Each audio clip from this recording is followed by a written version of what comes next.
The Republic P-47 Thunderbolt was the largest and heaviest single-engine air fighter flown by any nation during the Second World War. At nearly 8,000 pounds, it was less agile than Spitfires and P-51s, and it didn't do well in low-altitude dogfights. But it could outdive any other fighter, and it could take an amazing amount of damage and continue to fly.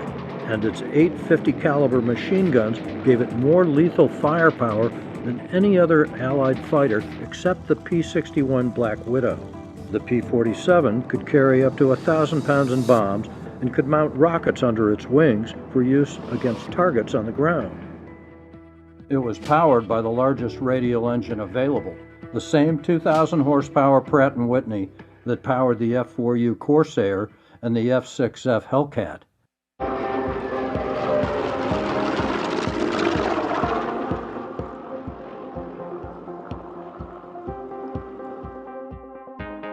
Americans produced more than 15,000 P-47s, more than any other American fighter plane in any war.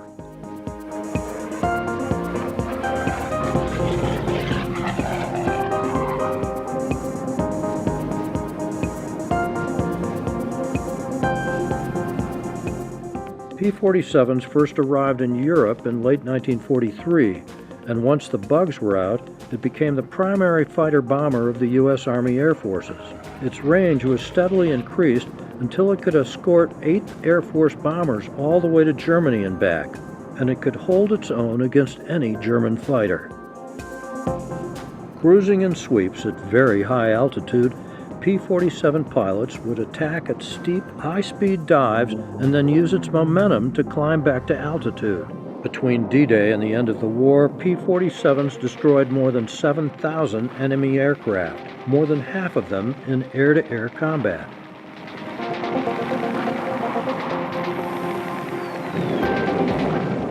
But the P-47's greatest role was ground attack. With its diving speed, massive firepower, and ability to absorb hits and keep flying, it was probably the best ground attack aircraft in the U.S. arsenal, destroying thousands of locomotives, railway cars, armored vehicles, and aircraft on the ground.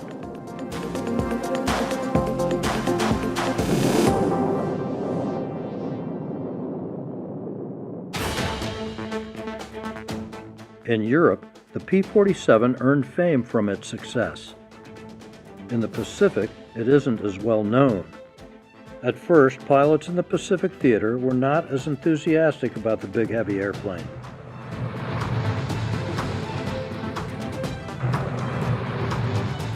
They said it didn't have enough range for long overwater flights, and it was too clumsy to compete with Japanese fighters in a dogfight.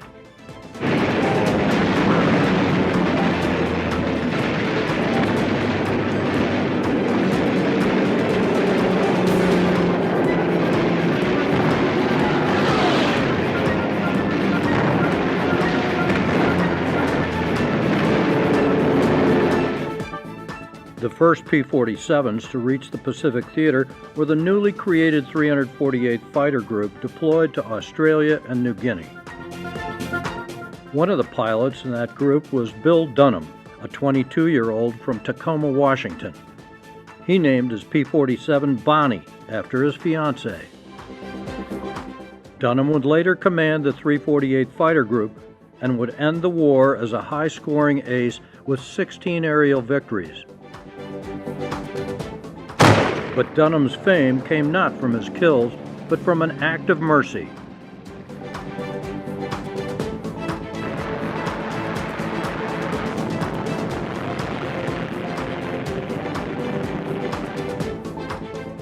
By December 1944, Dunham had reached the rank of major, was commanding the newly created 460th Fighter Squadron, and was already a double ace with 10 aerial victories. On December 7th, the third anniversary of the Japanese attack on Pearl Harbor, Dunham's squadron was flying aerial cover for Allied landings on the Leyte in the Philippines. Dunham shot down 4 more Japanese fighter planes. One of the Japanese pilots bailed out. Dunham had heard the widespread story of Japanese fighter pilots shooting at defenseless Allied pilots in their parachutes, and he maneuvered to fire at the enemy pilot dangling in his parachute. But as the enemy pilot came into Dunham's gunsight, something happened to Dunham that he later described as God's hand on his shoulder.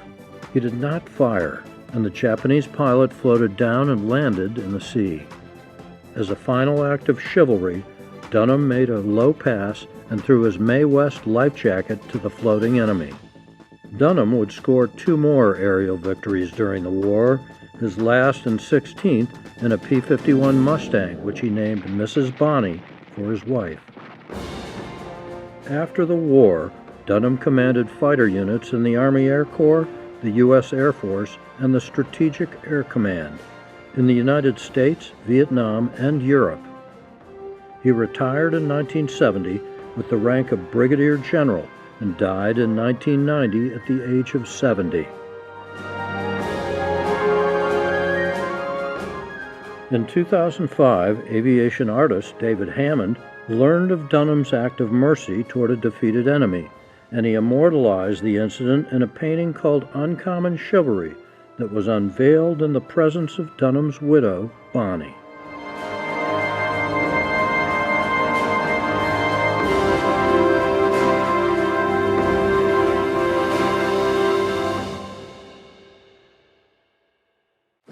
Welcome, ladies and gentlemen. I'm Ed McElhenney. I'm going to be the moderator for this presentation we've got this afternoon. And just to let you know exactly what we're doing here, as I walk along, you're going to see the word history, heroes, and heritage. And that's what we're going to be talking about here this afternoon. We've got a beautiful airplane behind me. We're going to talk a lot about the airplane, but more importantly, we're going to talk about where it came from, its restoration, its acquisition, its performance, and we are quite honored today to have this cast in front of me, and they include, and I'll start at the beginning, Bruce Eames, the owner of the aircraft, and he's been here several times. He's brought, in fact, if you saw the program this morning on Thunderbird, another one of his tasks at hand, if you will. Actually, that one's Warren Pietsch's. Yeah, well, yeah, I understand, but it was you're part and parcel of it, Okay. the Air Corps Corporation, et cetera. And yeah, Warren's out here somewhere, I'm sure. But next, we've got 2 young ladies here who, and if you take a look, you can see on the side of the airplane, it's called Bonnie, okay? And Bonnie, as you saw from the video, is named after Bill Dunham, and his wife, and what we are honored to have here today are his 2 daughters. We've got Shelley and we've got Margot, and so those are the 2 daughters. Then we've got our local expert. We got Chuck Cravens, and he's going to be our fact checker, and he has a wealth of information about the airplane. And then we just got the pilot down there, and we got Bernie again. Bernie Vasquez, he's the guy who flew this thing in, probably going to fly it out also, I suspect. Got a lot of time in these things, a tremendously high-time warbird pilot, and I thank you, Bernie, for being here and bringing us the airplane. He always gets to do the fun stuff. Yeah, he does. I agree completely. However, in our midst is also on the front row here, and I'll go with Air Corps Corporation guys over here. We got Eric and Eric, and we'll be talking to them a little bit about the restoration of the airplane. But most importantly, I've got to bring up this this gentleman with a hat and the feather. His name is Jerry Tilton, and he had 66 missions in the European theater in P-47s. This man is one of the greatest generation. So, Jerry, thank you so much for being here.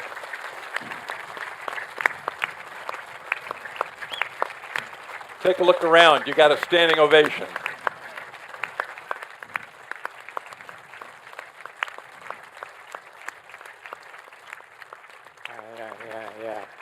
And I should say he's going to be the real fact checker because he did it for real. Yeah. And we'll get to his stories later. But for right now, I'm going to start with Bruce. And Bruce is the guy who brought the airplane to us. He's the guy who sat there and said, hey, I want one of these. I like these airplanes. I want to restore one of these airplanes. And he's the guy who made it happen. Everybody knows what it is, P-47D, Razorback as they call it. Chuck, help me now. They built over 16,000 of these, is that right? Well, 16,000 P-47s of all models. Okay. The D versions, there was something like 8,000, and about half of those were Razorbacks. Okay. This is the last Razorback model, the D-23. Heaviest single-engine fighter that we used in World War II, and we'll get more into details later. But for right now, I'm going to turn it over to Bruce and just say, okay, how did we get it? Where did it come from? And why did we get it? Why? Well, the why is just, it's a long list of warbirds that I fantasized about ever since I was a kid. Like many of you, I had a father that was in World War II, and all my buddies growing up, they had dads that were in World War II, and so we built the models and dreamed about those planes. And with a lot of encouragement from Warren Pietsch of Dakota Territory Air Museum, he encouraged me to develop an interest in P-47 Thunderbirds. You want the real story? And I'm sorry? I didn't say Oh, that. yeah. I said, you want the real story? Warren made him do it. Yeah, he made me do it. Thank But you, Warren.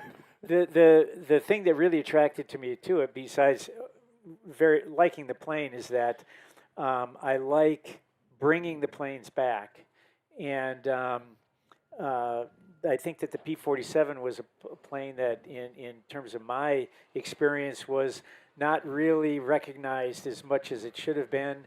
And there were so few of them left. Very few of them really survived all the scrapping of planes after the end of the war and stuff, and especially the early models, the Razorbacks. And so when we decided to start looking for one, we heard of this one that had been pulled out of Papua New Guinea. And this one actually was found by a local who happened to be a Papua New Guinea Vietnam War vet, but that was living on a farm in Papua New Guinea. And he pulled this out of the bush and, ironically enough, cut the turbocharger out of it and hooked it up to a tractor engine and used it to melt nickel and copper for whatever he was doing, and was going to take the rest of the plane out, and was stopped by a bunch of other locals that were armed with machetes and guns, who said, "You can't do this, you can't take this out of here." And a couple days later, it showed up on its nose as a gate guard at the local airport, and that's where it sat for quite a number of years until Rob Greinert out of New South Wales in Australia acquired it in 1998 and brought it to Australia. And from there, teaming up with Air Corps Aviation, we went over there and had an epic trip and visited the plane, and eventually packed it up in shipping containers in 2010. I think it was the fall of 2010. In 2011, then it came over to Air Corps Aviation shop up in Bemidji, Minnesota. Although I do remember that if anyone's seen pictures of what this thing looked like when we brought it and packed it up, I put my hand on Eric's shoulder when we were in Australia, and I said, "Are you sure we can build this plane back up out of this?" And so 11 years, 12 years later, here it is. And so it's a great tribute to Air Corps Aviation and their skill and commitment to bringing these planes back again. So thanks to those guys. Thank you, Air Corps. Thank you, Air Corps. So that's how it came into our hands. And at that point, as we started that process, the next thing was then turning to Air Corps Aviation's historian, their in-house historian, Chuck Cravens, to say, okay, what do we have here? What group, what's the history of this plane, and who flew it, and et cetera, et cetera. And Chuck spent, close to 8 years doing a lot of tedious research in identifying the plane, and he can talk about this a little bit more. But it finally came down to that identifying what fighter group it had been in, and we got to the point where, through his research, it appeared that the plane had never been assigned to any one pilot, so that it seemed that it had been used in training, and also as an extra plane when some other pilot's plane is off the line for repair. And so then we started looking at who were the pilots that possibly had flown it in training in that group or had used it as a backup. And of course, Bill Nutham's name comes up, and it's a story that just immediately resonated. This is definitely an incredible example of the kind of men that fought for us in World War II, and in particular that flew these planes, and that he probably did fly this plane in that squadron. And so that's why we decided to pursue the Bonnie livery and finish it off in an accurate restoration of his plane. And Chuck, you may have something to add to that. Yeah, Chuck, you got the story that you hadn't met these ladies ever, and started to do some investigation, and they provided you with information. I was connected, or I got the information from Terry Popovec, who wrote a really fine book about the 460th Squadron called Check 6. And he asked permission to give me Margot's contact information. And this was, 6 years ago, something like that?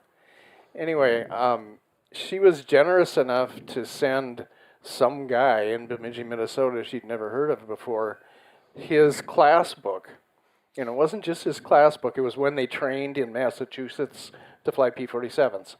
He had written notes, his own handwriting, about every member of his squadron, what happened to him during the war, how many aerial victories they had, including Neel Kearby, who's the #1 Pacific P-47 ace. Bill Dunham is the second leading Pacific ace. Anyway, that's how we were connected. And the airplane, the biggest puzzle about it was abandoned on the eastern end of Papua New Guinea at a time when all the combat was on the western end, 1,500 miles away. So on September, I have information on May 8th, 1944, with a picture of the carrier it went across on at the dock at Townsville. Then no information until it was pushed aside on September 18th, 1944.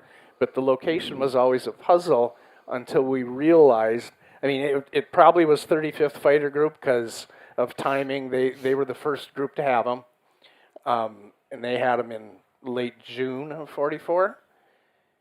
They then transferred their war-weary P-47s to the 348th Fighter Group right at the time where Margot's dad was assigned to start a 4th squadron, which is really unusual for a fighter group. That happened in July, and it happened about 150 miles from where the airplane was pushed aside. And so it's really the only squadron that makes sense. And so when you research this, you have to read the squadron histories of every squadron that had a P-47. But unfortunately, in the Pacific, supplies were short. Typewriter ribbons sometimes made the most important page that would really give you the answer completely illegible. So what makes sense is it was used as a trainer for the 460th at the time they got rid of it. And if that was the case, then it's likely that Bill Dunham probably flew it at one point or another. And it was at the time when this was pushed aside was actually before he got the 3rd Bonnie by about a month. Yeah. And he got 16 kills, is that right? 16 victories, Okay. 15 in P-47s, Okay. and then I'm sure his daughters will tell the story better, but he went back to the States for a brief period and got married. Bonnie was his fiancée, Bonnie Harris, and then his P-51 was Mrs. Bonnie. Yeah, I was going to say, the first Bonnie, he was just, and I'll address this to the daughters, Margot and Shelley. At first, Bonnie was a fiancée, is that right? And he still named the airplane Bonnie. but then, hey, came back after marrying Bonnie, and the next airplane was named Mrs. Bonnie, is that right? Mrs. Bonnie. Okay. And yeah, and I'll open it up now to Shelley Margot and just say, hey, go ahead, Bill. Well, I've got one question. Was she anxious about when that plane's name was going to change from Bonnie to Mrs. Bonnie? Was there any question as to whether that was ever going to happen? Okay, all right. Remember to hold up your mic. Yep. But anyway, yeah, it's got to be an honor for you to see an airplane with your mom's name on it. And yeah, tell us a little bit about your dad. He went on to a distinguished career, retired as a brigadier general, as I remember. You two are both brats, and so you moved around a lot. And yeah, tell us a little bit about your dad.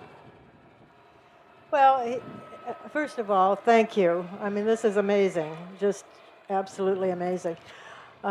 He was just such a great guy. I mean, a great dad. He just made you feel good. He made you feel proud of yourself. He was so much fun. I remember drive-in movies when we were younger. We'd all four sit in the front seat with pillows and blankets, and miniature golf. We played miniature golf as a family. Every move we'd make, we'd have to find the miniature golf course. And bowling. He taught us to bowl. We bowled as a family. I remember when I was in junior high, we were living in England. We'd bowl for 25 cents a game at the base bowling alley. So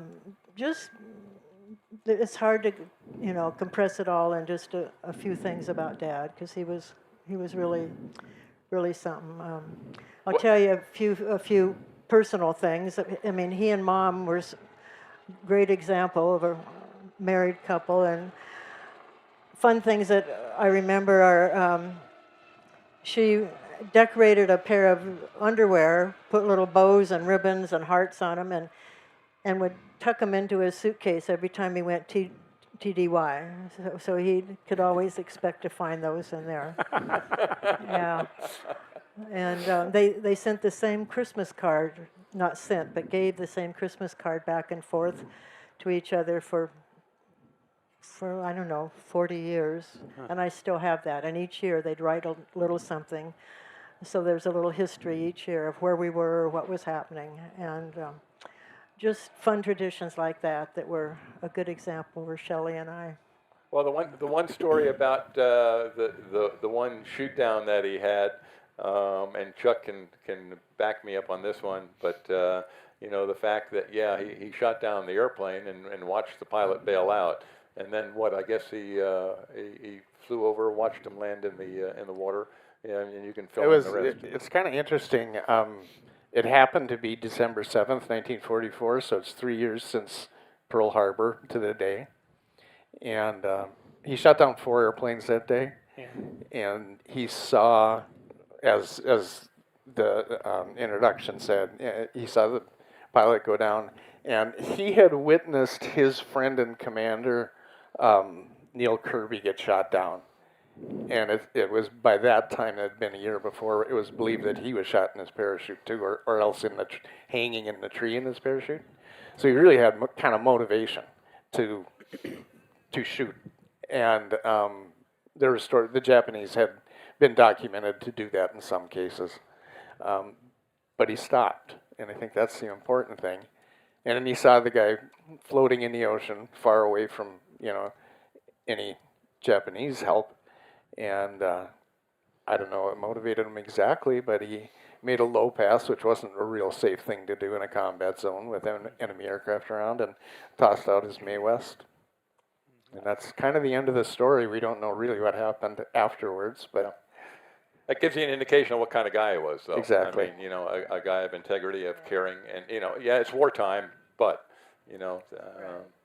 And as the movie showed, we'd much rather he be remembered for that act of mercy than, being a triple ace. And I'm sure that's what he'd rather be remembered for, that kind of compassion and integrity.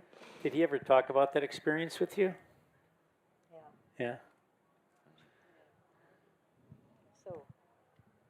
he did talk about it, and to me, he said that pilot probably had a little girl waiting for him as well, and a wife, and that was important. He was an incredibly compassionate man, and he honored all of his troops. He was a great leader, and he didn't feel. I had the stigma of the general's daughter, that I was profiled. I had to live that down every time we moved. But he was my dad, my friends were welcome, and it didn't take long for them just to feel like, oh, he's a dad.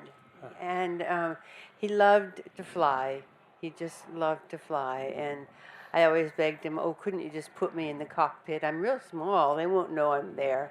But, of course, they couldn't do that. But he also had a philosophy that when he was trying to introduce something new to his men, or a new idea, or something maybe wasn't working real well, he said, this is pay attention to this, Shell, because this is a good philosophy of leadership.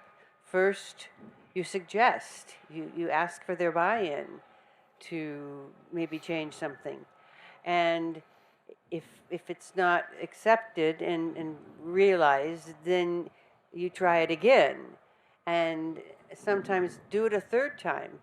And if that doesn't work, then you have to order. You have to order the men to do it. But you always try the other first, And he had a great sense of humor. We had a little dachshund that he adored. And they would play hide and seek every time he'd come home from work. First thing they did. And she was just a little miniature dachshund. She could always find him because she could smell him. Well, one day he got the idea to lie down in the tub. So here's this general in full uniform, hat included, hiding from this dog. and it took him the longest time to find him because, and then I think he made some noise because he felt sorry for the dog. So then climbed in the bathtub, and they're having this reunion, So of course, that's the first place the dog checked, but he didn't hide there again. He just was a wonderful, wonderful man, and I'm so proud to be here to represent him, and I thank you all for being here. Yeah.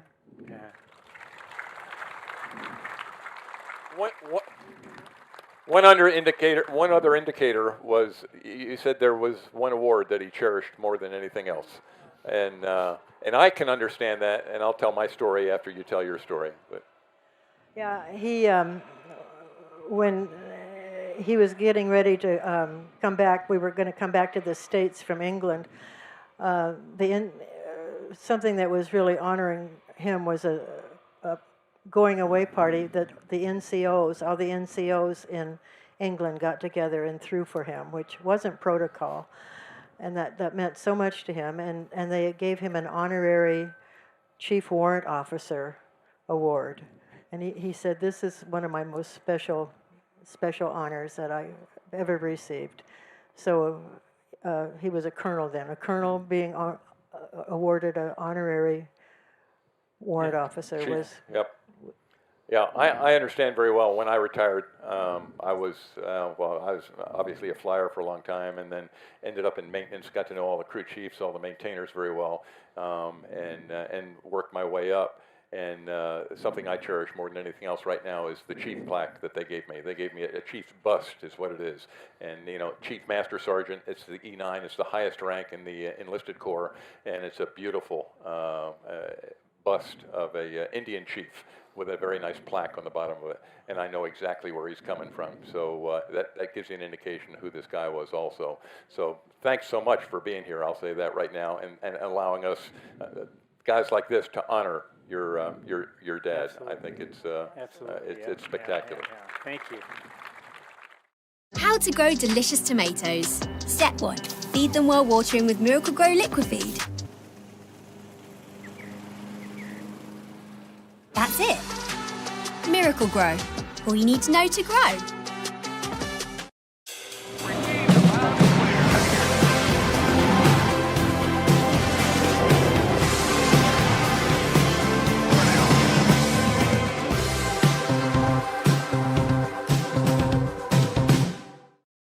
I want to talk a little bit about the restoration. There's two guys over there, Eric and Eric, who had a lot to do with it. And hey, give me the highs, the lows. It was 8 years or so. Is that about right? How many years did it take?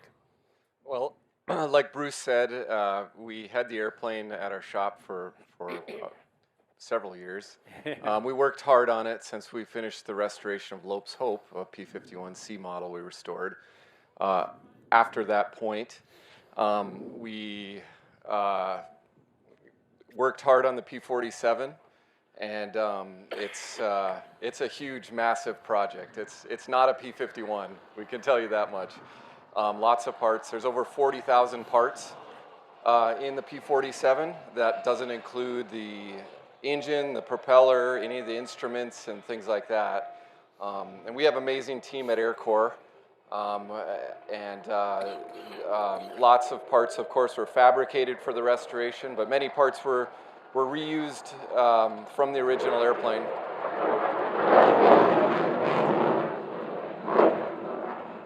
That's what happens when you run late. You can see some of the team up on the screen there, and we've added several since, and some people just have joined the team recently and got to experience the finish, and some of them been through the whole project, and it's really a monumental task restoring an airplane. Every rivet in the airplane, every piece has been disassembled, and it's just amazing and exciting to see the airplane fly again for the first time and help tell the story. And we all know when we fly the airplanes and bring them to places like this, we really get to tell more and hear more of the stories. So that's what it's all about. I understand there's some signatures on it also. And can you talk to it, or should Chuck talk to it? Yeah, maybe Chuck can mention some of the signatures, the details. Through actually the same author that helped me connect with Margot, I connected with a general who was at the time 99, DeWitt Searles, and he had been with the 460th. He had, not immediately, but he ended up commanding the squadron about a month after Bill Dunham left the 460th Squadron. So I talked to him for several hours on he was magnanimous enough to take my call.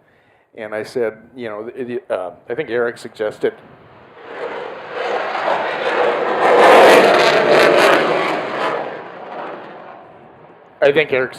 that maybe he'd sign the access door. And so I asked him if he was willing, and we shipped it to him, and he signed it.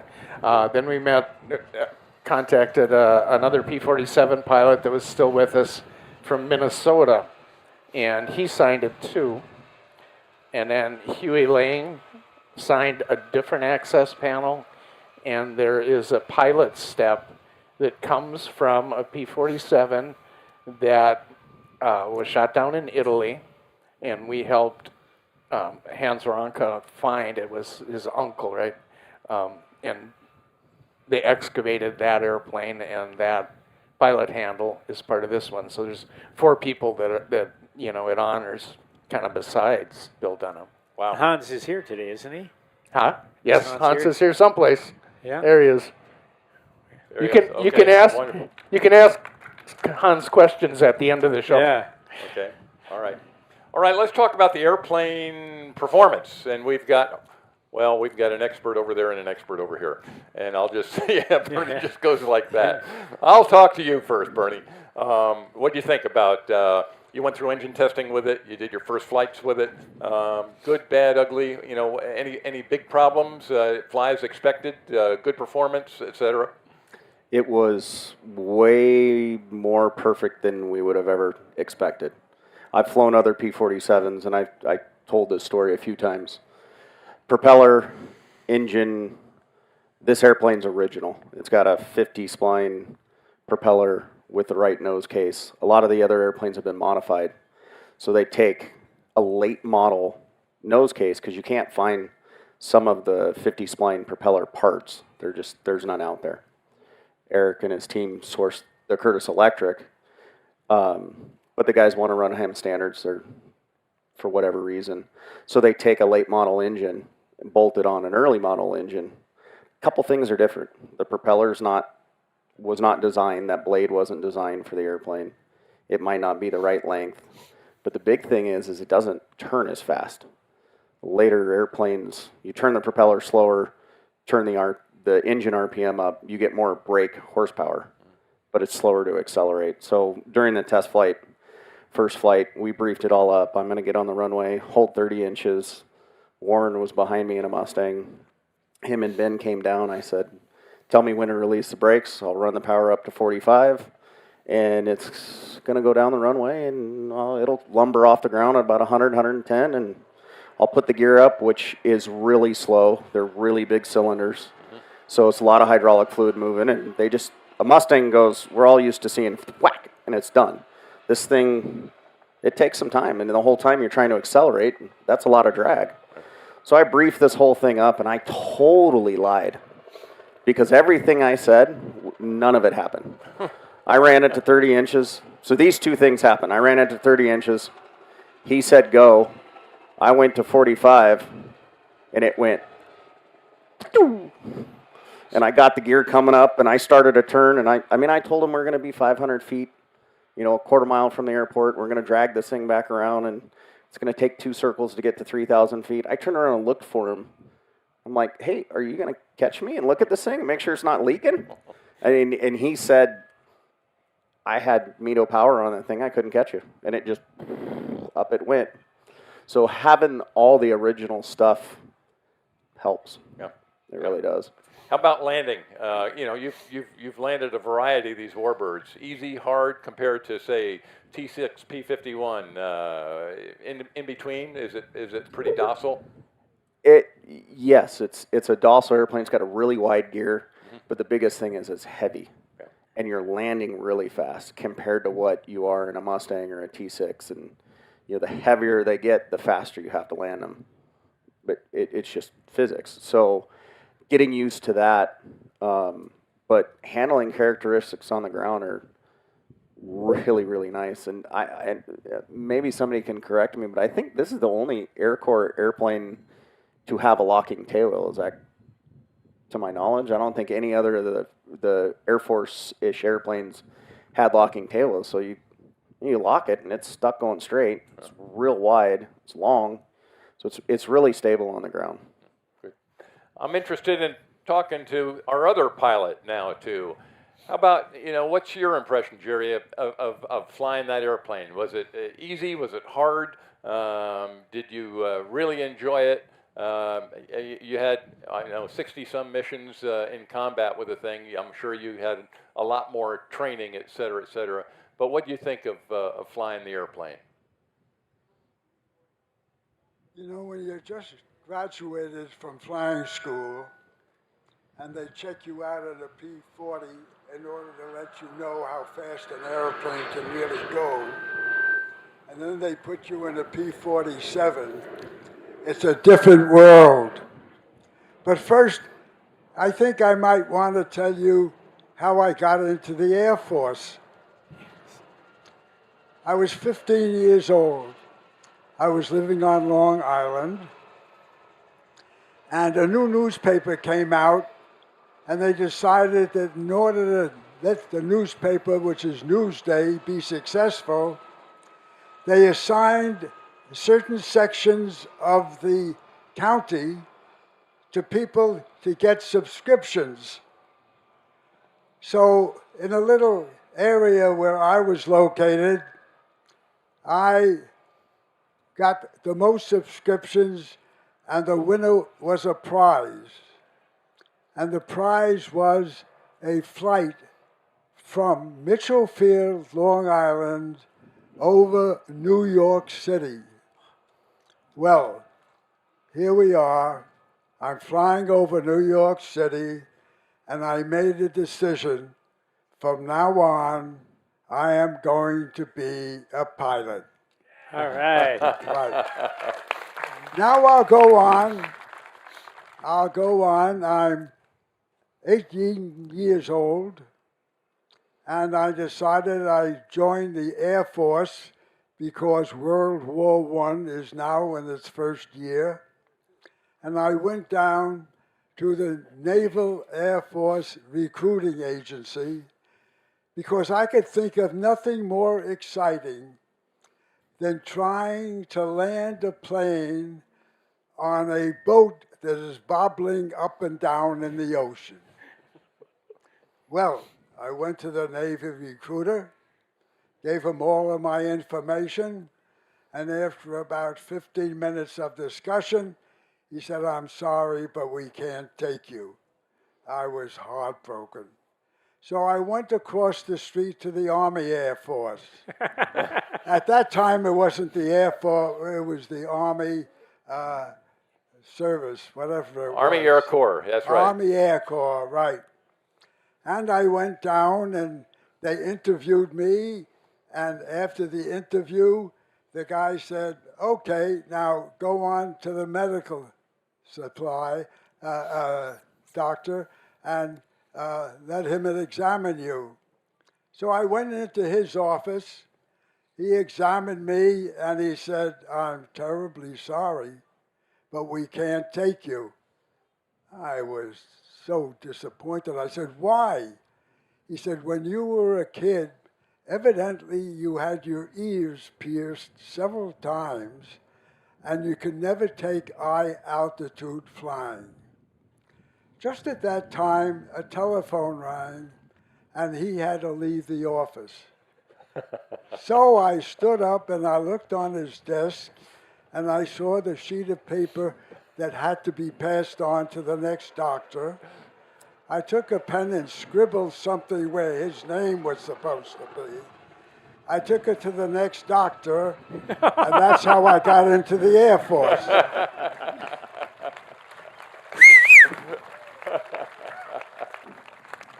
So I'll tell you about one of my experiences with a P-47.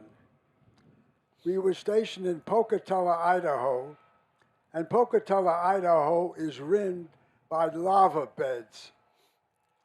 Well, I took off on this baby, and I had two 500-pound bombs on the wings, and as I'm taking off and I get to be about 100 miles an hour, and I realize I'm never going to make it. So I pull the wheels as fast as I can, dump my bombs, and before I know it, bam! The plane hits the lava field. All of this time, I'm holding the nose up, thinking I'm going to make a nice, easy belly landing. I hit the ground so hard that the engine separated from the fuselage and traveled another 50 yards in front of me. And the only thing I could think of was, there's got to be a fire because all of that fuel is sitting under me. I jumped out of the airplane, looked aside, and the only thing I got out of that was a concussion. But 2 days later, I was flying again. So my experience with that baby was that it could take anything.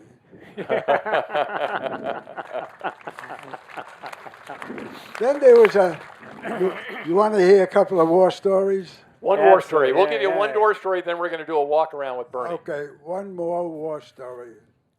Okay.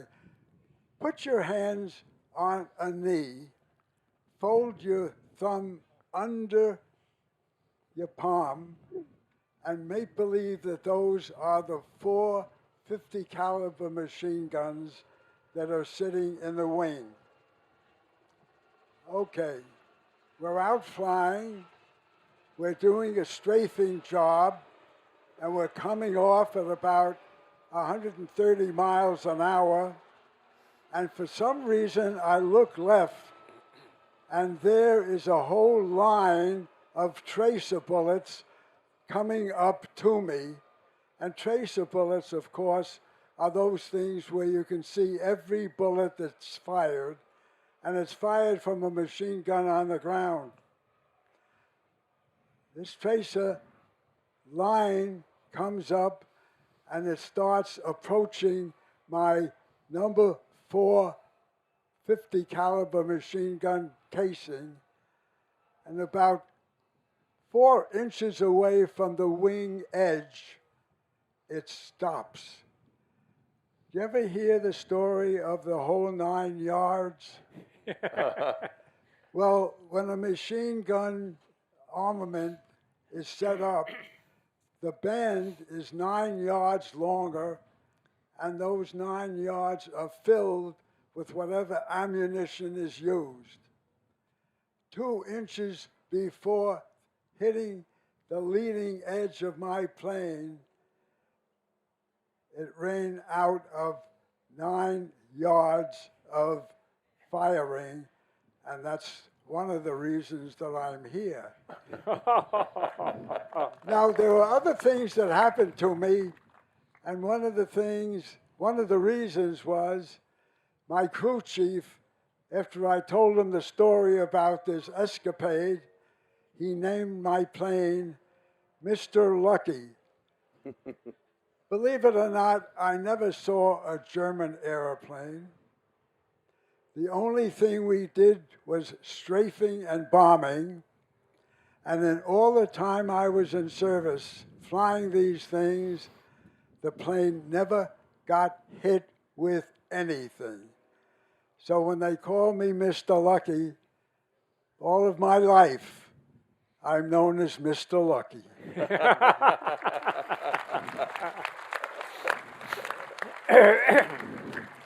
Wow. I think we could listen to those stories for a long time. Yeah, they will.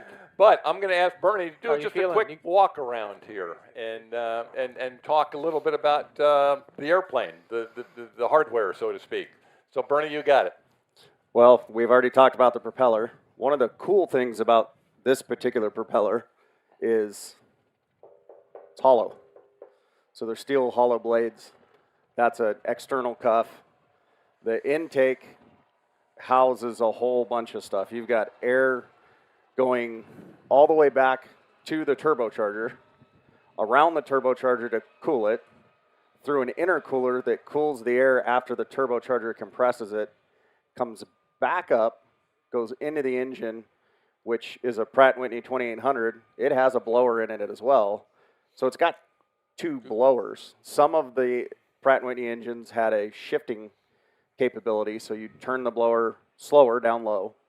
When you get to high altitude, you'd shift it, go to the granny high gear, and it would turn faster to compress more air. When they designed this airplane, just put a secondary blower back there, run off the exhaust. So you've also got 2 ducts for the oil coolers, which come out here. What was the horsepower? Probably 2,300, something like that? What's a 59W? 23, 24? Okay. Wet. All right. Yeah. So 2,300 horsepower. Something Yeah, like that. so one of the things about this engine as well, and one of the reasons they were able to do what they did with it, with the blower, was it has a gigantic, like 50, how big's the water tank? So 15, 20 gallons of what we call ADI. It's anti-detonation and injection, and what that is it's water and alcohol that they spray right into the intake that cools the charge. If the air going into the engine's too hot, it'll detonate. You only get a couple of those, and then the pistons start flying out, and it makes metal, and all kinds of bad stuff happens. So they had a button on the throttle that when they were going a really high boost, they turn that on, and it'd inject water right in there, and it'd cool it off. Well, then you had the air going through the intercooler, which an intercooler does the same thing, but it's taking air going through a radiator-looking device to cool it, and the air coming out of the compressor cools it. So it's an air-to-air deal. Here, most people think this is where the exhaust comes out, because in most airplanes, that is where the exhaust comes out. That's not where all of the exhaust comes out of this airplane. This actually moves, and it's a wastegate, so it'll close and port all the exhaust back to the turbo to make it spin faster to compress more.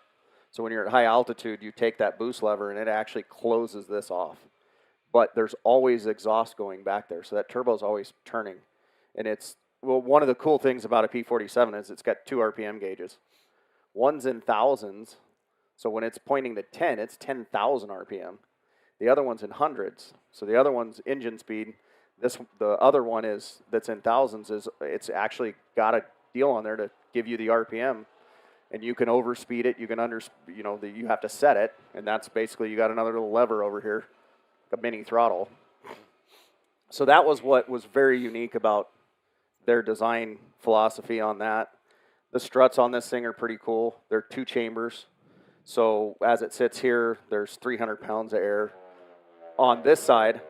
But when the gear goes up, it has to collapse again to get in this hole. So there's a bar here that pushes a lever all inside the strut, and it pushes on a Schrader valve, and that air in here now transfers up here, and it equalizes it. So as the gear goes up, this thing gets shorter again, goes in here. However, if that fails and the gear pops back with full pressure, you're gonna belly land the airplane. It won't come out of the well. Yeah. Of course, we have the 4 machine guns that he spoke of, and apparently it stopped like right there, his whole 9 yards. They did have the ability to carry tanks. We didn't put any of that stuff in this airplane. They could carry a 500-pound bomb. They could center drop tank for more fuel. This airplane's pretty unique where it has what we call a Christmas tree tank. So behind the bulletproof armor, there's an actual another tank that resembles a Christmas tree. That's why they call it that. And they stuff fuel in there too. So as he was talking about, you're sitting on all this fuel. Well, this one, you're kind of surrounded by all the fuel. And you're talking about, the load. How much, could you carry, say, 2 500-pound bombs? It was more a strafer than anything else, but it still dropped bombs. And how many, would you Yeah, they would put 1 on each wing. Okay. And then, 1 underneath. Okay. I don't know that they ever carried any bombs underneath. I know they had tanks. Right. Did they have rockets too? Okay, so Yep. they Yeah, shot so it rockets. had a belly tank. They could hang rockets on the wings, bombed in the center. Okay. Ailerons are really cool. This was something that I find fascinating because I like airplanes and I fly little aerobatic airplanes. But the aileron design, when it goes down, the air strikes it here. And I thought, they did that in the 80s. I thought that was a new thing. This was 30 whatever. They already had the freeze aileron. So and one of the cool things about this airplane is when you're flying it, it's pretty light on the controls, but the further you go, the lighter it gets. You get to the last part of the throw here, and I think you could just let go of it and it just keep on rolling because it's got that deal. It's like a spade. So big giant flaps. It's heavy. It's, as they say, it's the heaviest airplane that they flew. So it's got big barn door flaps. Pretty cool design. They actually go out and then down, which increases the wing area. So it was ahead of its time by a lot. It was designed real early and used quite a bit. Bernie, what kind of speed over the fence, typically? Typically, you're going to shoot 120 down final and then come over the fence at 115, 110. This is the intercooler door, so you close this if you don't need to cool the air. This is just cooling air for the intercooler, providing the air back to the engine. You'll see an oil spot. The turbo has its own oil supply, which is behind the rear seat. There's a tank. It's got its own pump. So when you start it, it starts pumping and it's returning oil through it. Completely separate system, so you have to check 2 different oil systems on the airplane, which is pretty unique. All of this shroud protects the turbo, and then all the other exhaust that's not coming out of the 2 little ports up front is coming out of here. And if you could see here, I don't know if you can get that camera up there, but there's a big ring with just a bunch of little vanes, and that's the turbine wheel that's turning the turbo. And then the rest of it's just big old giant airplane. One of the things about this particular airplane, and we spoke about it when we were talking about Thunderbird, having the high deck, the turtle deck, puts the air back together coming off of the canopy, And that's a huge amount of drag. There's a gigantic low pressure from that air going over the top of the canopy. So having this high back puts that back together, makes it more efficient, makes it faster. However, you got all these bars and stuff in your way to be able to see. So you can see why they went to the bubble style canopy on all the fighters to just give them the ability to be able to see the enemy. Jerry, did you fly both? You flew both? Yeah, okay. That's what I thought. I flew this thing in World War II, and I was recalled for the Korean War, and that's when I flew the bubble. Okay. And Did what you was your have preference? Did you have a preference? Yeah. Didn't make much difference, as long as it got up and down.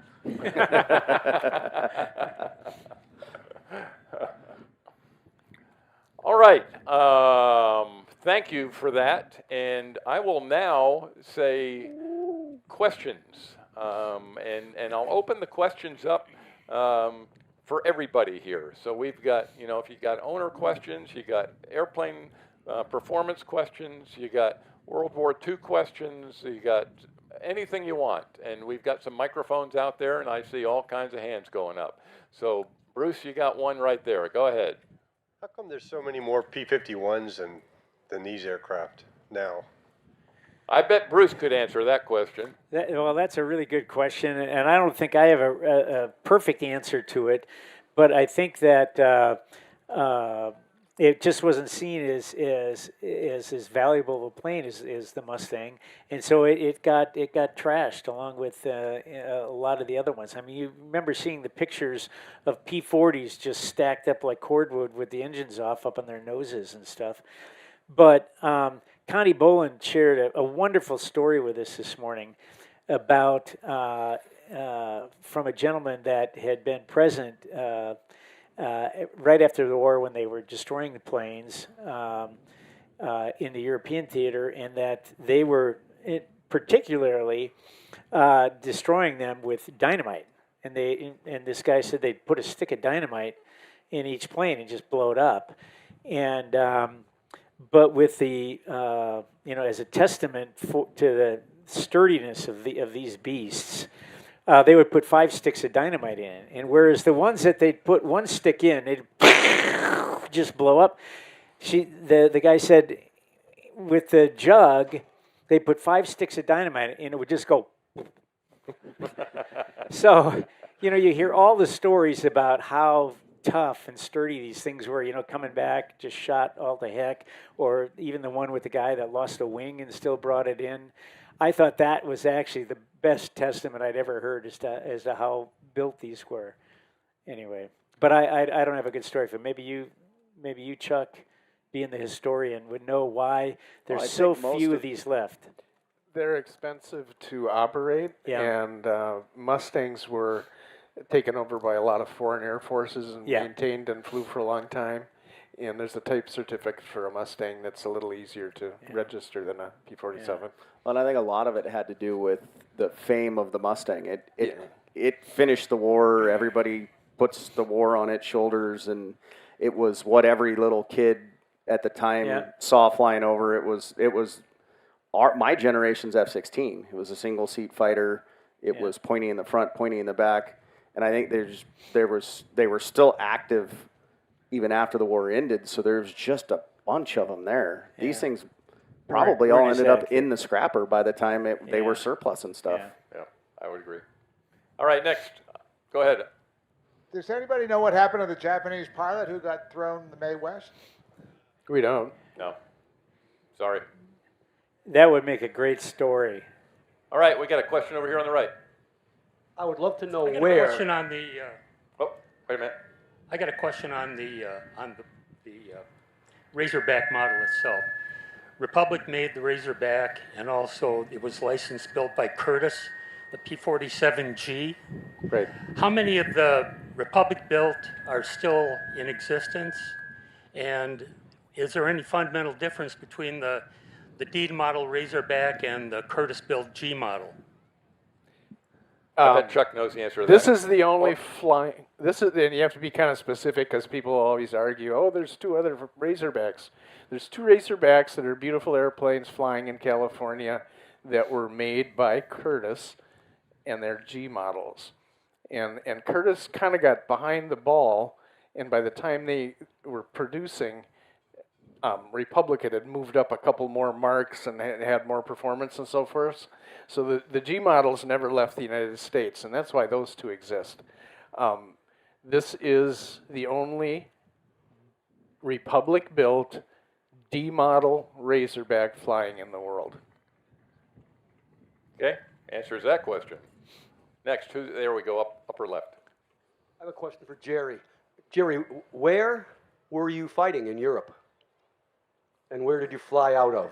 In Italy and the Balkans. And it was on the Adriatic side.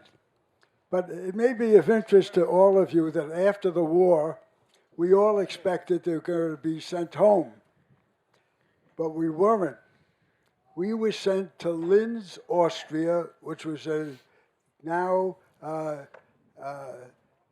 German airport that was given up after the war.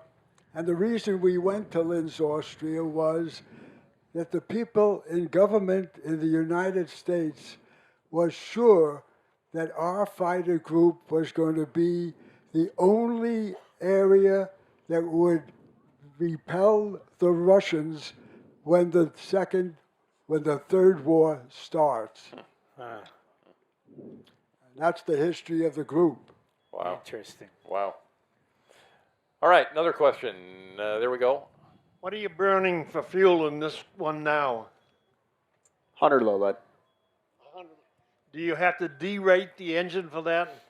Yeah, we don't run rated what is rated takeoff power anymore. It would be 51 inches dry.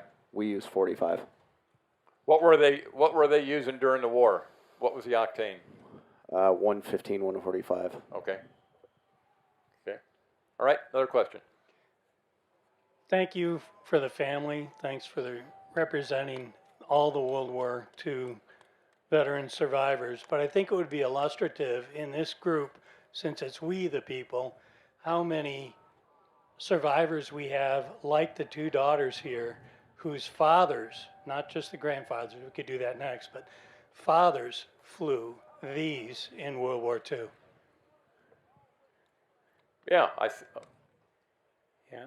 There's one. Oh, yep, one right there. Thank you. Another one over there. Here we go. We got more. That's pretty incredible. Thank you for that question. All right, another one. Go ahead. Question over here is, will we see this airplane fly this week? Bernie? Yeah. Yeah. Bernie, you still here? Yeah. I was sleeping. Sorry. What do you say? Will we did have a little bit of a maintenance issue. We're gonna test fly it hopefully this afternoon during the air show. Okay, wonderful. And if you all get a chance, come take a close walk around this airplane. I happened to see it while the EAA judges were combing it the other day, and so I had the opportunity to look at it up close and personal. And I'll compliment Air Corps. It is spectacular. I mean, the rivets, you name it, everything is precise. I gotta say. You did another outstanding job. I'm gonna second that and plug Air Corps a little bit. I think this is the fifth, I don't know, a few airplanes now. And particularly for me, this is like the fourth airplane I've test flown from either being brand new or rebuilt, new engine, something coming out of other shops, major restoration stuff, and it's pretty much perfect. We had a really good test flight program. They all have hiccups, but that crew goes above and beyond to make sure that it's 100% and it works. It's right before I get in it, before anybody gets in it. And we had a little maintenance issue this week, and my hat's off to them. They spent almost all of yesterday not only getting it here judged, looked at, loaded, cleaned, everything, but then they had to spend all day yesterday trying to fix our hiccup. And it was literally like the 11th hour we got it out this morning and taxied over here. So just want to say thank you.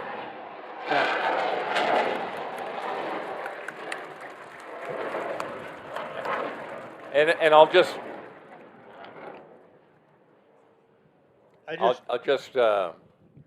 say that I overheard a conversation with Air Corps, and the one thing they said was there's a bunch of priorities in terms of getting these airplanes flying again, and you'll be glad to hear that the first priority is your butt. Okay, so they want to make sure that butt gets down here again, and that's the way it should be. So I thank Air Corps for that. My wife appreciates that, by the way. All right, got a question up here. I just want to thank you again for bringing this plane back. My dad flew with the 404th Fighter Group in Europe, and I just sent 2 pictures of this to a gentleman named Floyd Blair who lives in Ocala, Florida. I met him face to face this spring. He flew with my dad, and I sent him the pictures, and he said his airplane was never that clean. Yeah. All right, we got a question over here on the right. How soon after restoration did you fly it, and where will this be kept? We flew it like literally the day the paperwork was finished and a restoration isn't just getting all the parts together to make that. You still have to go to the FAA, still have to get registration. If you want to talk about hurdles for an airplane, we kind of had a lot of them. They won't register an airplane until it's an airplane. Well, we couldn't do any of the registration paperwork, so we got all done, and we went to registration. Well, there was this little thing called COVID, and nobody works anymore. They all are remote, so we had to go through the hurdles of that, and so it was done for a long time, but we were faced with paperwork issues, and then it has to get a stamp from a person that says it can fly and it is airworthy. So we got that, and it was the same day we started the flight test, and everything clicked. We had to fly a certain amount of hours off of it before you could leave a general area, so we had to fly it around Bemidji for 10 hours, and then we could take it to the paint shop, and it was just, everything clicked, and we weren't doing this just once. We were doing this for both airplanes that were in Warbirds in review today. Yeah.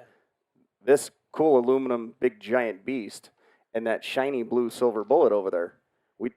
So they were doing it and it was just back to back. We test fly this airplane, go get that one. They literally drove the airplane on a trailer from the shop, a wing and a fuselage for Thunderbird while I was test flying this. I show up and here comes Mark Tisler in a pickup truck with a Mustang behind him, like it was not a big deal. There's one thing I'd like to add about that is that this plane is going to reside at the Dakota Territory Air Museum up in Minot, North Dakota.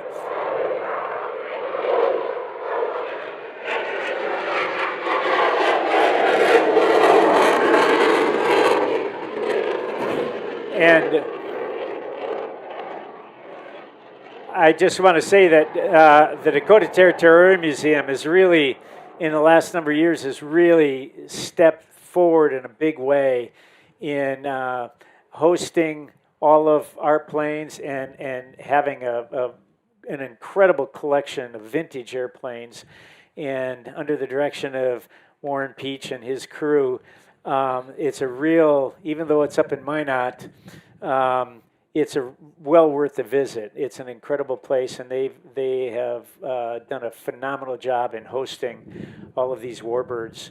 And it's not just warbirds. There's there's everything vintage, from preteen airplanes to obviously this brand new thing will be there. Yeah. But it's a museum well worth going to if you like airplanes. There's a little bit of everything. But you should call ahead if there's any particular plane you want to see, because it may not be there, because we have a commitment to flying these and sharing them with people. These are not hangar queens.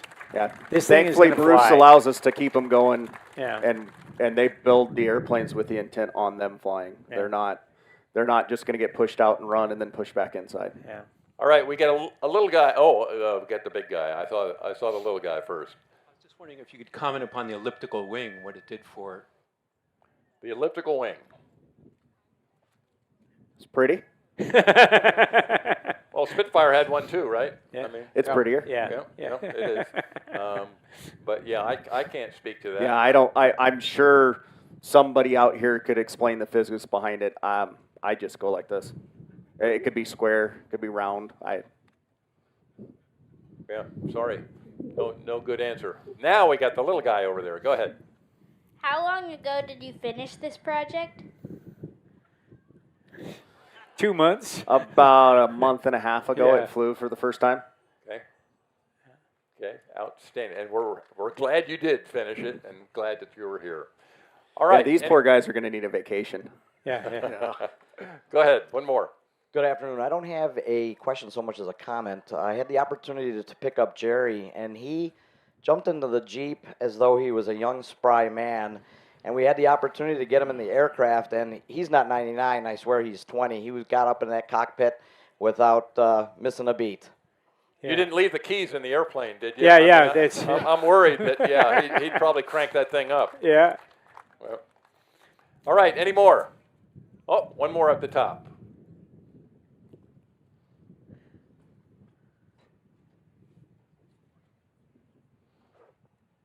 My father hated flying the 47 because he said the turbo lag was so bad. And I wonder if you could adjust, any comment on that? Well, the way they flew them, so there's a whole bunch of levers over here. A normal airplane has a throttle, a prop, and a mixture. This thing has a blower lever, supercharger, the turbo in the back, the throttle, the prop, and the mixture. And there's actually a way through some linkage on the actual levers that they would lock them all together, and it was automagic. You just ran the throttle, and the propeller went up with it, came back with it, the turbo came up, went back. Well, it's an oil-controlled butterfly valve that's got to do this. And I'm sure there was some turbo lag when they were up really high, because they, like these things, they go click, and it's instant power.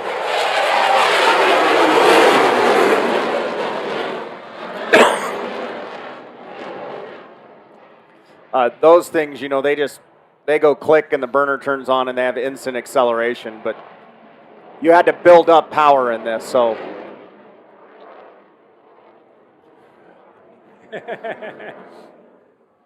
Okay, I'm going to say thank you to everybody involved here.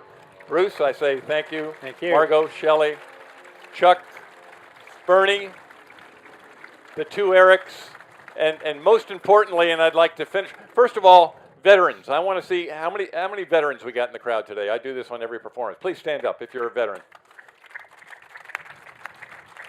Thank you for your service. And the last thank you I want to deliver to this gentleman right here and say, Jerry, thank you. Thank you for our freedom. Thank you for what you did. Thank you for being part of the greatest generation. So with that, I'll say, well done. And I hope you can come back next year.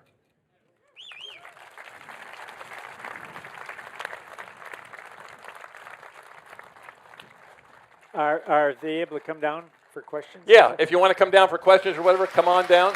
And yeah, these guys will be here to answer specifics if you want.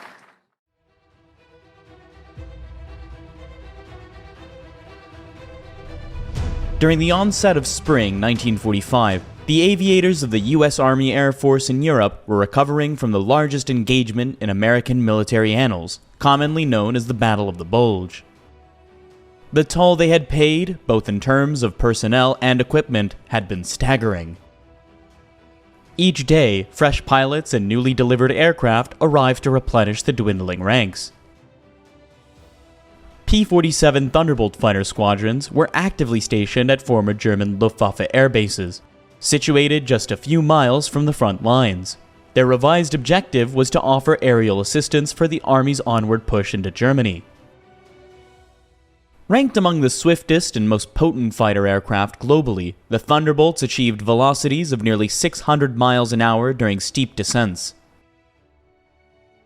Their pilots were some of the best. 7 out of the top 10 American fighter aces in Europe flew Thunderbolts. Flying without pressure suits, only strong young men could withstand the forces of gravity built up after a steep dive. They were all tough, well-trained, and their morale was high. In March 1945, Arthur Davis was a replacement pilot assigned to the 362nd Fighter Group based in eastern France near the German border. They were all about the same age I was, in my early 20s, 23, 24, something like that. And there were very few, a couple guys that were almost 30, and we call them grandfather, that sort of thing. But there were fellows younger than I was. The morale was high. As a matter of fact, I was a little surprised because they have always experienced several casualties over a period of time. And I was a replacement for someone who had been killed in action. And I was expecting something other than that, but the morale was very high. A fighter group consisted of 3 squadrons, each containing 16 planes and 25 pilots. Sustaining a Thunderbolt fighter group consisting of 48 planes necessitated extensive resources, including lengthy supply routes, a contingent of 75 pilots, 1,200 ground crew members, meteorologists, operational officers, radio and radar operators, anti-aircraft gunners, fuel and distribution networks, as well as high-skilled engineers for runway construction and maintenance. Each plane in the group needed a crew of 25 men just to keep flying. And work went on around the clock. During its era, the P-47 Thunderbolt held the distinction of being the largest, weightiest, and most formidable single-engine fighter aircraft ever constructed. Its pilots regarded it as nearly as robust as a tank and remarkably challenging to bring down. With its 2,400 horsepower engine, it weighed almost 8 tons fully loaded. Every plane carried a film camera in the wing, timed to operate automatically with the gun trigger. Numerous frontline fighter aircraft were engaged in as many as 3 missions daily, necessitating meticulous coordination among every individual within the group to maintain these planes airborne. The confidence of the pilots and their ground crew was essential. Any overlooked detail could cost them their lives. 23-year-old Ken Bullock flew 46 combat missions in Thunderbolts during the last months of the war. You know, there were supposed to be some rules about fraternizing with the enlisted men and all that stuff. That went out the window the minute we joined the squadron. We were all in there together. It didn't matter if you were a private or a colonel. You were all on the same team. You knew each other. I mean, you showed respect, don't get me wrong, but the people really worked together. You talk about cooperation and communication. It was there. And I am so proud to be a part of that. We liberated a supply dump or something full of Mercedes convertibles. And it turned out that almost every pilot in the 377th had his own convertible. As of March 1945, the role of the P-47s had shifted from providing bomber escort to delivering immediate air support for the progressing ground forces and armored units. Flying attacks from as low as 50 feet were costing many pilots lives. A new man joining a Thunderbolt group at this time in the war had been a life expectancy of just 2 missions. With more than 100 combat missions behind them, some squadron commanding officers had reached the rank of major, many by the age of just 24. In the aerial clash above Germany, they would guide their comrades into the cockpits and down the runway. Nearly 50% of these filmed pilots, encompassing both seasoned veterans and recent replacements, would become casualties a mere 10 weeks later as the war drew to a close. The coming battle would take place over one of the greatest natural defense obstacles in Europe, the Rhine River. No foreign army had crossed the Rhine into Germany in 150 years. The battle would last for 3 weeks.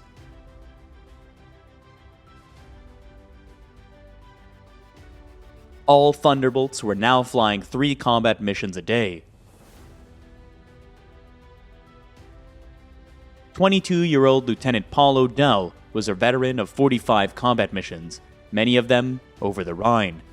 And they would have a crew chief and the assistant there. They would get us up in the plane. Then naturally we had to start the plane up in that area and have the crew chief get on a wing because we had to taxi out over chicken wire and straw, and he had to guide us along because we couldn't weave back and forth to see where we were going. So then we would finally get to the end of the runway, and we'd get lined up in position, our takeoff position, depending on where we were in the flight.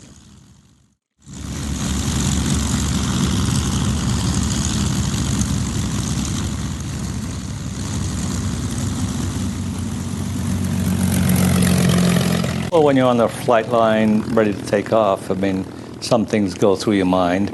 I think my own particular deal, you felt kind of invincible, so you weren't really expecting anything to happen to you, and so it didn't really prey on your mind that much. The day began at 3:30 in the morning, when pilots were woken for the daily briefing. At a dawn, the engines would start.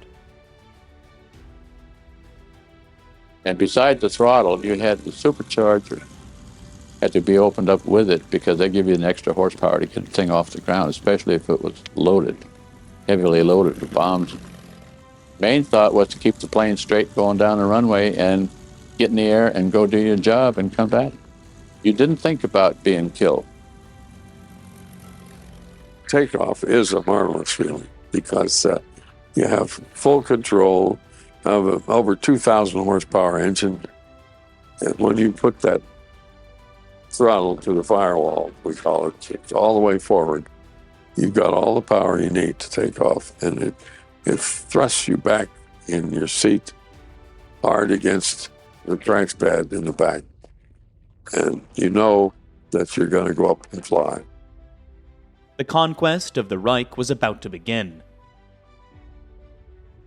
In March 1945, just a short while after equipping their aircraft's wings with cameras, the Thunderbolt fighters of the United States would confront their most substantial offensive yet, a strike aimed at the Luftwaffe's air bases lining Germany's River Rhine. When you had 16 planes, usually there were 3 groups of 4 below, and the top flight was called cover flight. And they usually weren't carrying bombs. They were just there to protect us from enemy aircraft that we may not spot. You are alone, even though you're a part of a flight of 16 airplanes, you're still alone. You're the master of your own destiny. It's an exhilarating feeling. Waiting in the skies was the Luftwaffe, desperate to stop the American Army of the Rhine, diving at high speeds from above the Thunderbolt formations. Violent dogfights would suddenly begin between planes barely 150 yards apart, firing over 100 bullets a second. I knew when I'd see tracers going from behind my plane in front of me that he was behind me somewhere, and I was bound this wasn't going to happen. And I thought, oh, buddy, you have had it. You picked the wrong guy today. And I nail him and then go look for somebody else. For dogfighting, it is exciting. I could see these planes coming from our right, and I'm hollering to my wing leader to brake right, so we both brake right at the same time because you always turn into them. And they were shooting, and that was the first time I realized you could hear their guns inside your cockpit, so that's how close they were. I just happened to look up in my mirror, and I saw this ME-109 on my tail, and I had 100 hits before I realized that I was even being hit, and I pulled up, almost went into a stall, and that gives you an indication how fast it all happens. And you don't have much time to think about it.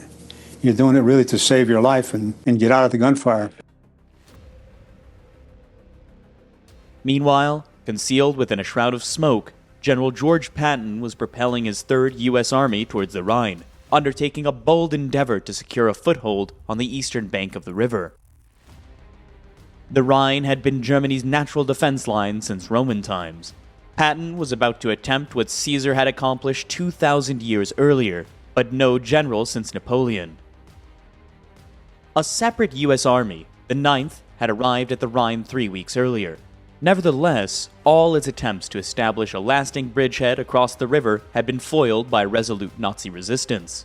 Patton's plan relied on the fast Thunderbolts, knocking out German resistance ahead of his advancing army. Supporting the Rhine River attack, it got so we would be flying maybe 4-ship missions and going out, many missions. We would take 2, maybe even 3 missions a day where we'd be going out and getting whatever targets we could that would stop us from going across the Rhine. Now, sometimes we'd have a lot of targets, such as a radio station.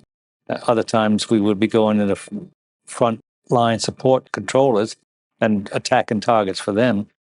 And that one town would not surrender, and they announced to the people with loudspeakers, I guess, mounted on the tanks, that they're given 5 minutes to surrender the town, and they never surrendered. And so we worked the town over, and after that, we were finished.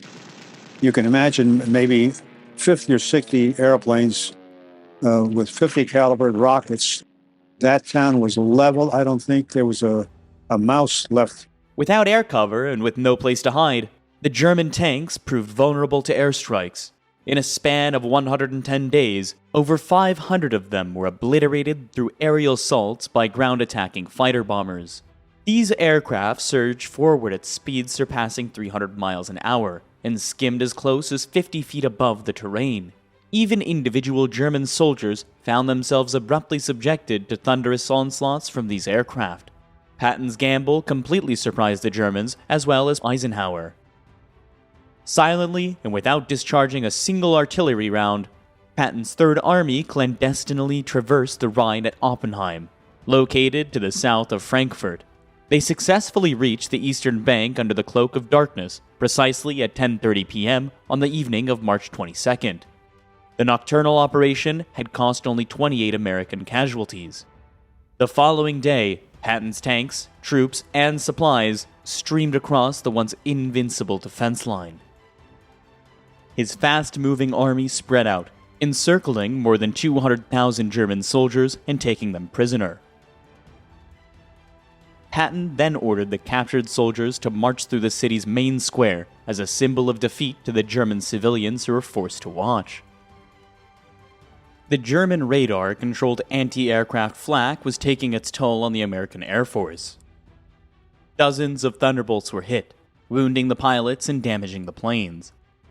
Landings became as difficult and dangerous as the missions themselves.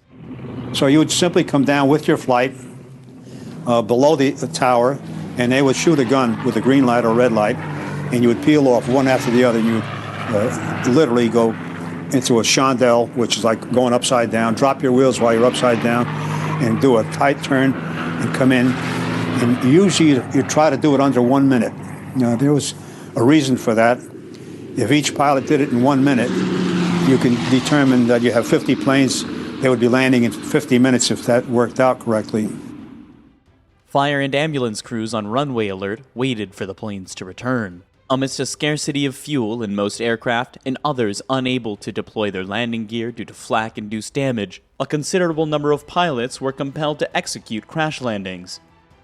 Unfortunately, these landings frequently led to catastrophic outcomes, including ruptured fuel lines and the presence of unexploded bombs and rockets still affixed to their compromised aircraft. The average life of a fighter pilot was, I believe, about 4 hours as an average. But I think everyone was concerned with the tremendous losses in the pilots. We had an abnormal amount of fatalities. Just analyzing how many pilots we were losing, it wasn't that I gave up hope. I suppose it made me try harder subconsciously, but I just couldn't visualize myself coming back in the United States and stepping off a boat or a plane. I just couldn't picture it in my mind. You felt badly when one of your squadron mates got shot down, and particularly if you knew he was killed. I mean, you couldn't really dwell on it because that was it and it was gone. You know? I lost some friends, and we would lose 3 or 4 pilots a week, and it seemed like it was always one at a time. At the time, the air battle over the Rhine was the largest operation of the Second World War. On one day alone, March the 24th, Allied pilots flew 12,000 combat missions, more than were flown on D-Day 10 months before. We sent 8 out and 1 came back. That was a bad morning. And when the guy pulled up and taxied up, he stood up in the cockpit and emptied his 45 into the cockpit. He never flew again. They took him to the hospital. The quiet period we had before takeoff on a mission was something that was designed by some flight surgeon somewhere, but it was a very important thing. It was approximately 5 minutes long, and it enabled each and every one of us already strapped into our fighter plane to re-sift and rehash our thinking and calm ourselves down to get ready for the task at hand. The first time I did it, I thought it was rather foolish. Let's get up and go. That was my attitude. Then after experiencing this quiet time once or twice, I realized how important it was. My whole attitude changed in that 5 minutes. And I imagined that it leaked over into the flight crews, the mechanics, the armorers, the other people. And they felt the same thing. It was sort of a feeling of peace almost that came across. The times that you really didn't feel like you wanted to go on a mission, I suppose, is when they would announce at the briefing that we're going to hit an airdrome today. And a lot of pilots would just back out. They'd say they're suddenly would be sick or something. Not many, but the pilots that went through an awful lot, and you knew you were going to get hit. It's just not a guess, an assumption. It was an assumption. You were going to get hit, but how severe, you don't know. April the 16th would be the darkest day in the German Luftwaffe's history, when they were attacked by the Thunderbolts and their allied forces.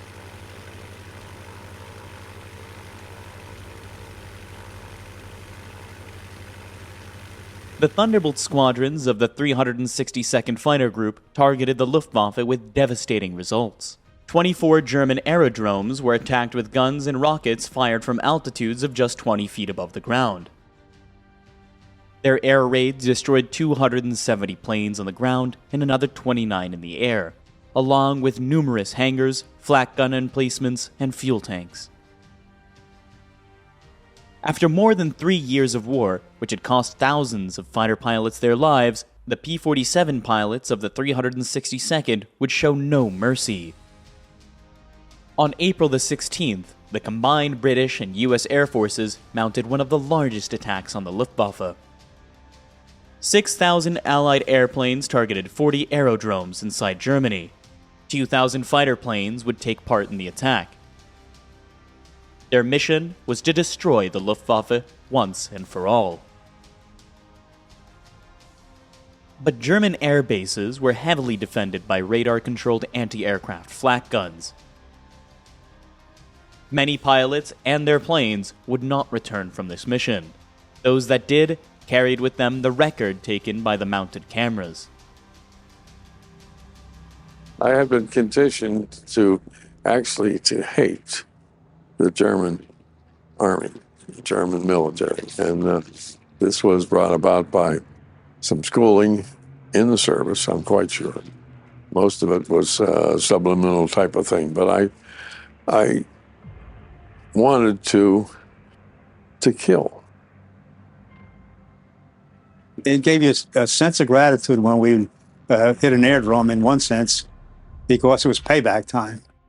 These were the guys that were up there trying to shoot you down, and we had a chance now to put them to sleep. And so in that sense, it was a good feeling. I would peel off, first of all, and dive down toward the target, get the target in my gun sights, and then fire a preliminary quick burst to clear the guns and make sure that everything was working properly. Then when I got close enough, and I used to go as close as I thought I could, and they said they gave it a distance of several yards, but I tried to close a little closer. because I realized that although we had 1,800 rounds of ammunition, it went very quickly, and I might need it for something else.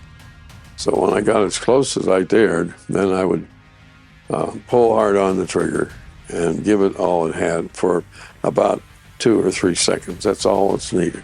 From a low-level attack, you would probably come alongside at about 1,000 feet and then peel off down and come straight in on the target. And at the time, you try and get everything leveled up and get the sight on the target and then give them the burst. Anti-aircraft was one of the things we probably feared because there wasn't much control what we could do about it. And when they would set the guns on you with radar, you could hear it in the headset. It would go bzz, bzz, bzz, like that. You could hear it, and you knew that there was a dish down there that locked you in and they were getting ready to shoot. At the end of the day, 905 German aircraft and 40 aerodromes had been destroyed. Unopposed in the air, the Thunderbolts were unleashed over Germany. On April the 16th, 1945, the Thunderbolt fighter group and the combined Allied forces scored a major victory over Germany's Luftwaffe. With the front lines moving quickly eastward, driven by tanks and infantry, the Thunderbolt fighter groups were ordered to move with them. Captured aerodromes inside of Germany were to be repaired and used as forward bases of operation. When the Air Corps engineers arrived at Frankfurt to inspect an aerodrome, they were confronted with the damage that had been inflicted. What little was left undamaged by the Thunderbolt attacks had been destroyed by the Germans themselves, obeying Hitler's scorched earth policy throughout Germany.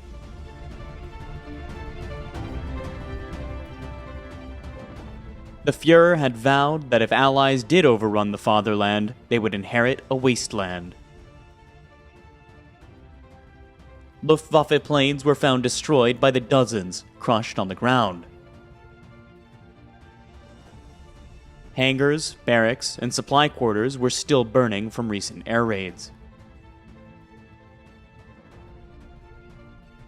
The once powerful German Luftwaffe, which had struck terror into the hearts of the people all over Europe for 6 years, was now a smoldering hulk of its former invincibility. Starved of fuel and spare parts, its famous fighter aces captured or dead. In 6 years of war, more than 94,000 Luftwaffe planes had been lost, and with them, over 138,000 airmen. Runways and hangars were quickly repaired. The 362nd Fighter Group moved to their new forward air base at Frankfurt, their 4th in 10 months. From here, the Thunderbolts would rampage over Germany for the next 18 days, attacking anything that moved. The final humiliating misery of Germany was about to begin. There wasn't exactly a fear of not coming back. We realized it was the possibility, definitely was there. But your job was to get the target we were assigned and be sure that your wingman, or if you were the wingman or the element leader or flight leader, took care of each other and to be sure you got back. That was our mission. Destroy the target and get back. Finding targets of opportunity was the order of the day. Skimming the terrain at low altitudes above urban areas and rural landscapes, Thunderbolt pilots would execute sudden dives onto unsuspecting targets. They would release a barrage from their 8 50 caliber machine guns, bombs, and rockets. For the German army, there remained no refuge, as there was no safe haven from this relentless assault. You could see the whites of their eyes, so to speak. Whether it was troops or people on motorcycles or trucks or freight cars full of ammunition or whatever. You could very quickly see what you had to shoot at.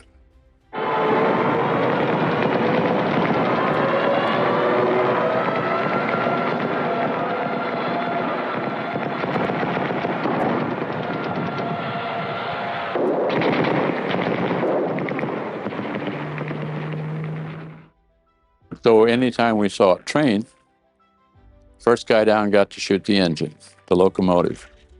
You could tell if you got a good hit because all the steam would come up from it and the train would stop. Then you would pick at it car to car. Everyone would take turns until you just about set the whole train on fire.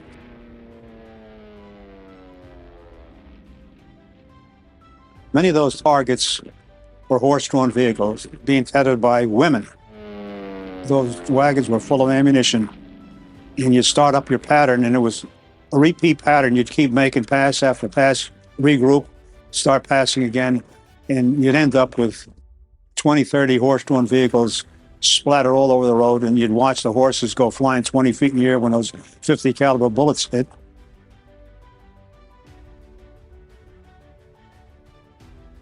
It was just awesome, the power behind those bullets, and the roads would be actually red with blood. You did your job, but you didn't quite feel so great about it. Coming along, I happened to look down, and there was a bridge. It looked like a viaduct, an old Roman viaduct bridge in a way, and it had a truck on top of it. So I thought I'd just shoot the rocket at that. And then after I started down, I thought, well, I might as well salvo all four of them. So I let all four go and pulled up, because you don't see the rockets hit on the way down. And as I pulled up and turned around to see if I'd hit, well, the whole bridge was gone and the truck as well. I wouldn't start a dive bomb no less than 8, maybe 10 or 12,000. The reason being, you come straight down with the aircraft. You release your bombs while you're in that vertical position. And then when they go, then the main thing you should do is get out. Get out of the way.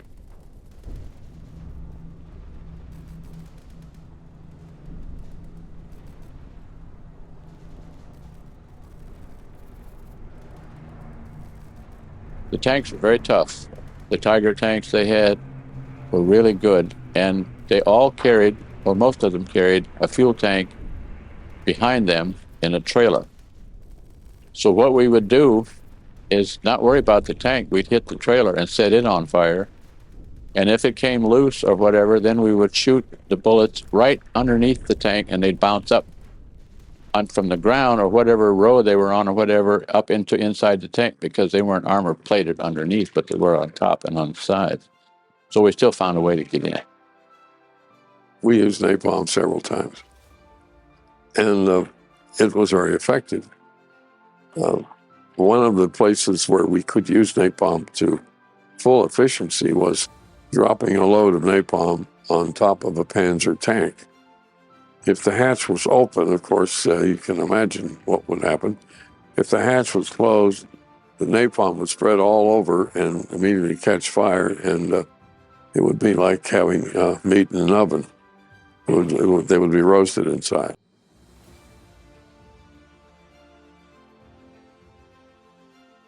It's like putting the airplane on like you would a jacket when you get in it. You wear the airplane and you become part of it, and you're pushing of the rudder and the throttle and the stick. It's all automatic, just like when you walk. You just one leg ahead of the other one. You don't say, I'm going to push this, I'm going to do that. You just do it. We had many times where pilots were missing.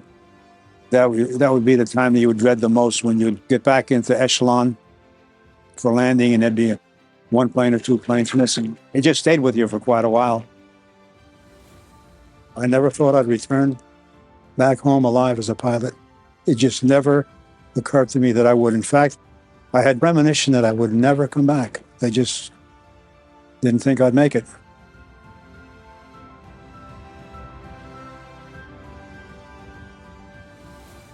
On May the 1st, 1945, the Thunderbolt pilots flew their last combat mission over Germany. 7 days later, the Germans surrendered.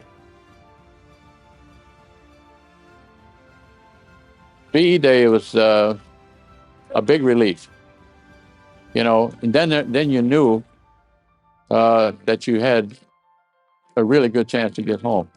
The problem was, during combat, every night when you go to bed, the prayer I would say is, just let me make it through tomorrow so I can thank you for that day tonight, because it was a one day at a time thing. And when we knew that it was over, it was a big relief, course, then we had another question right away: will I be transferred to the Pacific? And some guys were, and some weren't. As jubilant celebrations echoed throughout the streets of Paris, London, and New York, the Thunderbolt pilots who remained in Germany assumed a solemn and contemplative demeanor. They marveled at their survival, yet were profoundly affected by the pervasive death, devastation, and suffering in the midst.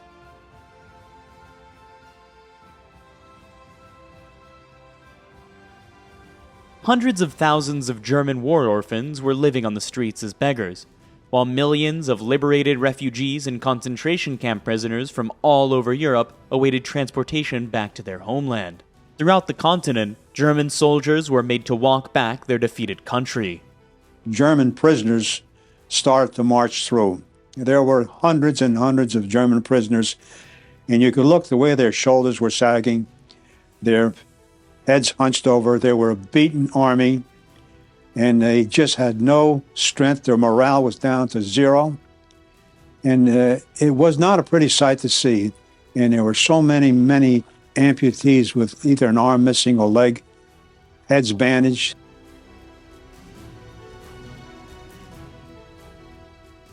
Throughout the war, a fighter pilot never saw the face of his enemy, only the face of the country.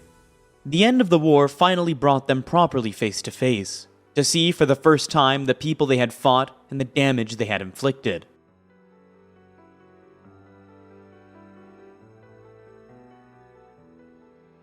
In May, the columns of soldiers stretching for miles began their long march back to Germany from over every corner of Europe. 6 million soldiers walked down many of the same roads and through many of the same towns they had conquered 5 years before, but this time not as the victors. It was a bitter end to the war. The death toll in the Second World War was higher than in any war of recorded history, an estimated 55 million. The European War that ended on May 8, 1945, had been a total war on land, at sea, and in the air, fought by the armies, navies, and air forces of over 20 countries, waged mercilessly on civilians. For all the battles fought during these terrible war years, more civilians died in the conflict than soldiers. The defeated Germany these soldiers returned to was in ruins. Not one family had emerged unscathed.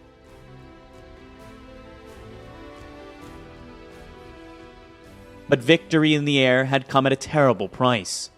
18,000 US fighter planes and bombers were shot down over Europe, taking the lives of 80,000 pilots and crew.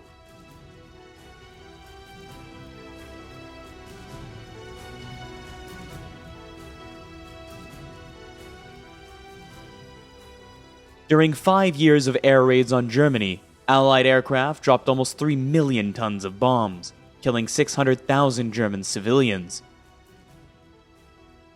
5 million houses were destroyed, leaving 20 million people homeless. The 50 largest German cities were reduced to hollow walls and rubble. Transportation and communication systems had ceased to function, as well as all levels of government. Hitler's total war had brought Germany to utter destruction and shame for the crimes of the Nazis. When you see the destruction at the end of the war, I mean, you can't believe how anyone could have done that and how anyone could have lived through it. You know, I mean, it's so complete destruction that it kind of boggles your mind to figure how people could have survived that. Yeah, I miss the camaraderie, the action, the flying, the purposeness of missions, and the sudden ability to get something done. And I don't find that as much in peacetime. We were all friends with everybody in the squadron. And we had a feel of almost of brotherhood because we were involved in exactly the same business, each of us. And the only thing that separated one from the other was length of time. How long were you able to stay alive? We trusted each other implicitly. There was never any even suggestion of someone who could not be trusted, or someone. In other words, I would put my life on the line for somebody else, and they would do the same for me. In the conquest of the Reich, the Thunderbolt pilots of the 362nd Fighter Group flew more than 3,000 combat missions.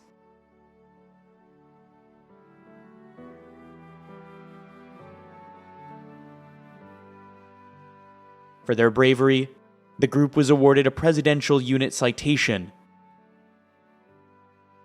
But half of their pilots had been killed, captured, or wounded, and 48 Thunderbolts have been destroyed.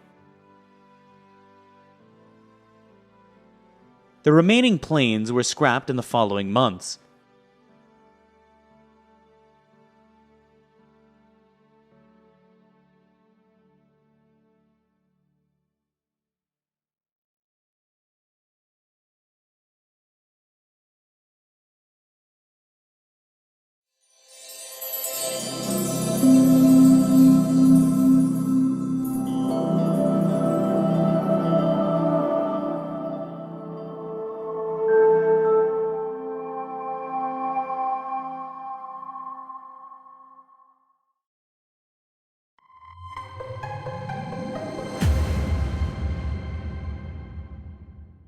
If you enjoyed this video, please remember to like and subscribe. And as always, thank you for watching.